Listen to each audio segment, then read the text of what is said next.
Banyak yang bertanya tentang seleksi penerimaan Polri dengan menggunakan jalur Rekpro atau rekrutmen proaktif.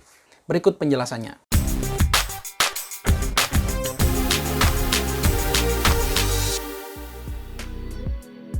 Halo sobat, jumpa lagi di channel Polisi Bali. Subscribe channel ini, support channel ini karena subscribe itu gratis. Like videonya dan share seluas-luasnya. Oke para sobat sekalian, kali ini saya akan bahas tentang rekrutmen proaktif atau Rekpro dalam seleksi penerimaan Bintara Polri. Nah, dalam video kali ini saya akan menjelaskan persyaratan-persyaratan apa saja yang masuk dalam kategori rekrutmen proaktif dalam seleksi penerimaan Bintara Polri. Nah, persyaratan-persyaratan yang akan saya bahas ini berpatokan pada seleksi atau persyaratan yang dilakukan tahun lalu di Polda Bali. Tepatnya persyaratan tersebut dikeluarkan pada tanggal 30 November tahun 2020 dalam seleksi penerimaan Bintara Polri melalui jalur Rekpro yang diselenggarakan seleksinya pada bulan Desember tahun lalu, yaitu Desember tahun 2020. Semoga dalam penjelasan kali ini dapat memberikan bayangan kepada para sobat sekalian yang memiliki prestasi baik itu di bidang akademik maupun non-akademik apabila ada seleksi penerimaan Polri menggunakan jalur Rekpro. Jadi para sobat sekalian bisa persiapkan dari sekarang seandainya suatu saat nanti ada penerimaan Polri menggunakan jalur Rekpro atau rekrutmen proaktif. Jadi untuk penjelasan lebih lengkapnya akan saya bahas sekarang. Oke, sekarang saya akan menjelaskan tentang Bintara Rekpro atau rekrutmen proaktif. Jadi untuk kategori rekrutmen proaktif dalam penerimaan Bintara Polri sesuai dengan seleksi tahun 2020 lalu terdiri dari yaitu yang pertama yaitu affirmative action atau tindakan penguatan. Kemudian yang kedua talent scouting atau pencarian bakat. Kemudian yang ketiga yaitu penghargaan. Nah, kita masuk di kategori pertama yaitu affirmative action atau tindakan penguatan. Di mana di sini yaitu rekrutmen pendidikan pembentukan calon Bintara Polri bagi putra-putri dari berbagai daerah di Indonesia yang berasal dari pertama yaitu pulau-pulau kecil terluar atau wilayah perbatasan sesuai dengan ketentuan peraturan perundang-undangan. Kemudian berikutnya yaitu wilayah atau suku pedalaman sesuai dengan keputusan Kapolri. Kemudian yang berikutnya yaitu pulau terpencil berpenghuni dengan kriteria tidak tersedianya transportasi umum, baik itu darat, sungai maupun udara. Kemudian tidak tersedianya pelayanan kesehatan.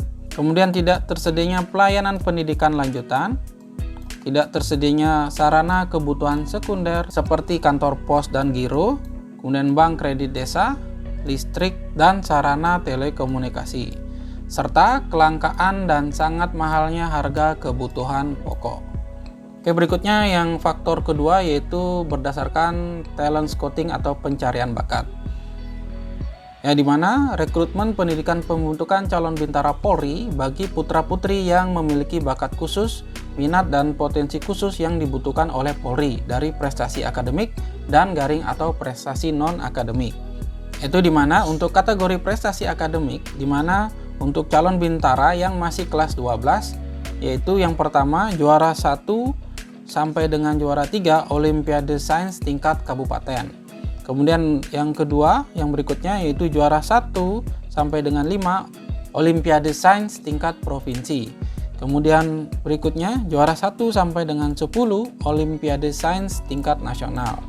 Dan yang berikutnya, kejuaraan yang diikuti adalah event berskala provinsi, nasional atau internasional yang direkomendasikan oleh Kemenpora dan Kemendikbud. Oke, berikutnya masih di talent scouting yaitu dengan kategori prestasi akademik, di mana yang kedua untuk calon Bintara yang sudah lulus SMA atau MA tahun 2019 dan sebelumnya memiliki nilai UN bukan ujian perbaikan peringkat 1 sampai dengan 10 terbaik pada tingkat kabupaten kota dibuktikan dengan surat keterangan dari Dinas Pendidikan Provinsi setempat. Dan untuk calon yang sudah lulus SMA atau MA lulusan tahun 2020 memiliki nilai rata-rata rapor dari kelas 10 sampai dengan kelas 12 minimal 70. Oke, berikutnya masih di talent scouting atau pencarian bakat yaitu B kategori prestasi non-akademik, di mana yang masuk dalam kategori prestasi non-akademik yaitu juara 1, 2, atau 3 bidang olahraga tingkat provinsi, nasional maupun internasional yang diselenggarakan oleh Kemenpora dan Kemendikbud. Kemudian juara 1, 2, atau 3 MKK, kemudian MTQ Jambore Nasional Agama Hindu, Utsawa Dharma Gita bagi agama Hindu, kemudian Sipa Dhamma Samaja bagi agama Buddha, tingkat provinsi, nasional atau internasional yang diselenggarakan oleh Kemenak RI. Yang berikutnya yaitu Hafiz Quran minimal 10 juz serta memiliki kemampuan tafsir Quran. Berikutnya yaitu bagi para sobat kalian yang mengikuti Paskibraka tingkat nasional. Baik, kita lanjut masih di talent scouting atau pencarian bakat. Yaitu prestasi non-akademik berlaku paling lama 3 tahun sebelum pendaftaran penerimaan Polri. Kriteria prestasi non-akademik bidang olahraga yang berkaitan dengan tugas kepolisian seperti bela diri, menembak, renang, tenis meja, tenis lapangan, bola voli, sepak bola, dan lain-lain. Oke, baik, untuk kategori berikutnya untuk Bintara Rekpro yaitu kategori penghargaan, di mana anak kandung anggota Polri yang hanya bisa digunakan 1 orang dan 1 kali pendaftaran dengan persyaratan. Gugur, tewas, hilang, cacat tingkat 3 dalam melaksanakan tugas yang dibuktikan dengan keputusan Kapolri. Memiliki tanda kehormatan paling rendah bintang Bayangkara Nararia Prestasi. Mendapatkan penghargaan dari Kapolri paling sedikit 3 kali pin emas. Kemudian berikutnya yaitu anak kandung dari anggota masyarakat yang hanya bisa digunakan 1 orang dan 1 kali pendaftaran dengan persyaratan. Gugur dalam membantu pelaksanaan tugas kepolisian yang dibuktikan dengan surat keterangan Kapolda yang menjabat saat kejadian. Berperan aktif dalam penyelenggaraan pembinaan Kamtibmas serta penanganan permasalahan menonjol yang menjadi atensi masyarakat dan pemerintah. Kemudian membantu tugas kepolisian bidang operasional dan pembinaan yang memberikan dampak positif bagi organisasi Polri. Kemudian membangun sistem metode yang memberikan pengaruh besar dalam pelaksanaan tugas Polri. Yaitu yang berikutnya yaitu masih dalam kategori penghargaan, yaitu di mana penghargaan untuk anggota masyarakat yang berperan aktif dalam penyelenggaraan pembinaan Kamtibmas, penanganan keterlibatan masyarakat, serta penanganan permasalahan yang menonjol yang menjadi atensi masyarakat dan pemerintah. Kemudian membantu tugas kepolisian bidang operasional dan pembinaan yang memberikan dampak positif terhadap organisasi Polri. Kemudian membangun sistem metode yang memberikan pengaruh besar dalam pelaksanaan tugas Polri. Jadi ini 3 kriteria atau 3 kategori yang masuk dalam Bintara Rekpro atau rekrutmen proaktif. Kemudian untuk syarat tinggi badan minimal yang dikeluarkan tahun lalu yaitu pria 162 cm, wanita 157 cm. Kemudian bagi khusus etnis Melanesia, bagi Polda Papua dan Papua Barat, yaitu pria 160 cm, wanita 155 cm. Nah, berikut yaitu tahapan seleksinya. Ya, secara gambaran umum untuk tahapan seleksinya adalah sebagai berikut. Yaitu ada yang namanya Rikmin awal atau pemeriksaan administrasi awal. Kemudian ada pemeriksaan kesehatan tahap 1, tahap pertama. Kemudian ada keselamatan jasmani, kemudian ada pemeriksaan kesehatan tahap kedua termasuk kesehatan jiwa, kemudian ada psikologi tahap pertama dan wawancara psikologi tahap kedua.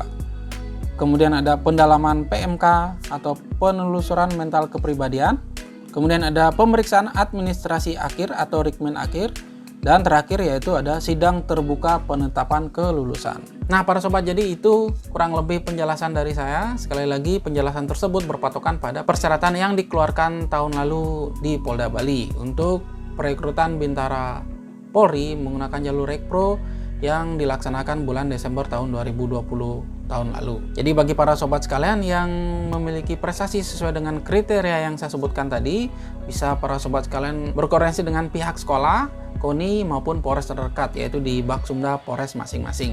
Jadi seandainya perekrutan Bintara Rekpro dilaksanakan seperti tahun lalu, itu Polri yang mencari atau menjaring ke sekolah maupun KONI masing-masing. Jadi untuk jaga-jaga kepada para sobat sekalian, apabila pelaksanaan penjaringan ini seperti dilaksanakan tahun lalu, yaitu Polri yang datang ke sekolah masing-masing atau ke KONI yang ada di kabupatennya untuk menjaring para peserta atau para calon anggota Polri ini yang memiliki prestasi baik itu di bidang akademik maupun non-akademik. Jadi silakan datang ke sekolah, titip pesan situ apabila ada perekrutan menggunakan jalur Rekpro agar disampaikan kepada para sobat sekalian. Begitu juga di KONI, apabila para sobat sekalian pernah mewakili kabupatennya untuk mengikuti perlombaan atau kejuaraan, silakan dititipkan di sana apabila ada penjaringan menggunakan jalur Rekpro agar para sobat disampaikan. Dan juga para sobat sekalian bisa datang ke Baksumda Polres masing-masing, berkoordinasi apakah bisa para sobat sekalian mendatakan diri para sobat sekalian apabila ada rekrutmen proaktif agar para sobat sekalian disampaikan. Jadi itu kurang lebih penjelasan dari saya, semoga dapat membantu para sobat sekalian, semoga dapat memberikan bayangan untuk seleksi Bintara Rekpro ke depannya nanti. Tetap semangat, sukses selalu, 813.